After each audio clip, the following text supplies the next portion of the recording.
দেশে কমছে না হামের প্রকোপ আর একই সময়ে বাড়ছে ডেঙ্গুর সংক্রমণ। জনস্বাস্থ্য বিশেষজ্ঞরা বলছেন দুটি রোগের একযোগে বিস্তার দেশের স্বাস্থ্য ব্যবস্থার উপর বাড়তি চাপ তৈরি করছে। তাই এখনই সমন্বিত প্রতিরোধমূলক ব্যবস্থা জোরদার না করলে পরিস্থিতি আরও জটিল হতে পারে।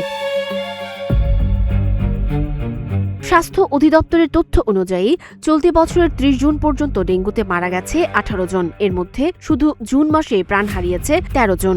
একই সময়ে ডেঙ্গু আক্রান্ত হয়ে হাসপাতালে ভর্তি হয়েছেন ৬,০০০-এর বেশি মানুষ। সবচেয়ে বেশি সংক্রমণ রেকর্ড করা হয়েছে বরিশাল বিভাগে। এরপর রয়েছে চট্টগ্রাম ও খুলনা বিভাগ। ঢাকার ২ সিটি কর্পোরেশনের মধ্যে দক্ষিণ সিটিতে আক্রান্তের সংখ্যা তুলনামূলক বেশি।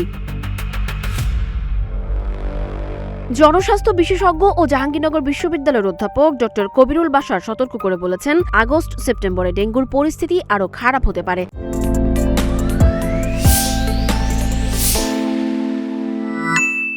তার মতে শুধু ফগিং নয়, মশার প্রজননস্থল শনাক্ত করে প্রমাণ নির্ভর ও লক্ষ্য ভিত্তিক ব্যবস্থা গ্রহণই হবে কার্যকর সমাধান। একই সঙ্গে জেলা ও উপজেলা পর্যায়ের হাসপাতালগুলোর চিকিৎসা সক্ষমতা বাড়ানোর উপরও গুরুত্ব দিয়েছেন তিনি। অন্যদিকে গত ১৫ মার্চ থেকে এখন পর্যন্ত নিশ্চিত ও সন্দেহজনক হামে আক্রান্ত হয়ে প্রায় ১,১৩,০০০ শিশু হাসপাতালে ভর্তি হয়েছে। এ সময়ে মৃত্যু হয়েছে ৭১৮ জনের। বিশেষজ্ঞদের মতে পর্যাপ্ত টিকাদান নিশ্চিত না হওয়ায় হামের প্রাদুর্ভাব দীর্ঘায়িত হচ্ছে।